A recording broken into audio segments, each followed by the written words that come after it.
আজকে ছিল আমার বান্ধবীর ঠাম্মার শ্রাদ্ধ।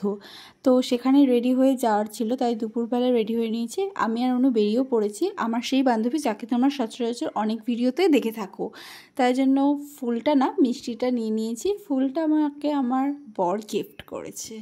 যাই হোক, আকাশে দেখো কি পরিমাণ মেঘ করেছিল, মানে পুরো কালো হয়ে গেছিলো। আর আমরা যেহেতু ওর কাকার বাড়িটা চিনি না, তাই ও আমাদেরকে নিতে এসেছিলো এগিয়ে। ওই দেখো ও রয়েছে দাঁড়িয়ে। আর এখানটাতে আমরা বলছিলাম এত মেঘ করেছে যে কি হবে, তাই ও বলছিল তোরা এসছিস না, ওই জন্য তোদের হয়তো ভালোভাবে খেতে পারিস। তাই এখানটায় পূজার সাথেও দেখা হয়ে গেল। একেও আই থিঙ্ক তোমরা আমার কোনো ভিডিওতে দেখেছো। তো চলো এবার আমরা বসবো খেতে, কারণ অনেকটা বেলা হয়ে গেছিলো। আর এখানটায় ওদের খাওয়া দাওয়ার প্যান্ডেল করেছিল, আর এই পাশটা আই থিঙ্ক লোকজন বসার জন্য কিছু একটা করেছিল। আর এখানে বসে দেখা হয়ে গেল উজ্জ্বলদা আর তার মার সাথে। তো চলো পাতা নিয়ে নিয়েছি, খেতে বসে পড়েছি। তো প্রথমেই কিন্তু দিয়ে দিল পাতা, তারপরে ঘি, ভাত, গরম গরম ভাত ছিল, তার সাথে শাক দিয়ে মেখে জাস্ট ওয়াও লাগছিলো। এছাড়াও কিন্তু কন্টিনিউ খাচ্ছিলাম।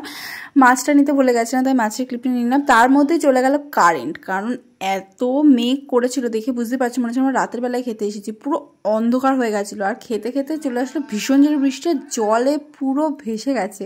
আমরা যখন খেতে বসেছি দেখো কীভাবে জল ঢুকছে, আমি তো পা তুলে খাচ্ছিলাম।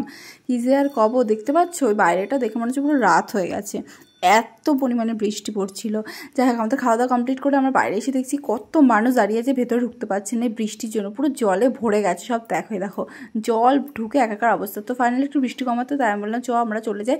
তো এখানটায় আমি আর অন্য হাঁটতে হাঁটতে চলে যাচ্ছিলাম। এখানেও জল জমে একাকার অবস্থা। তো টাটা, আজকে ভিডিওটা কেমন লাগলো অবশ্যই কিন্তু কমেন্ট করে জানিও। আরও কিন্তু নিউ চমৎকার ভিডিও আসছে। টাটা।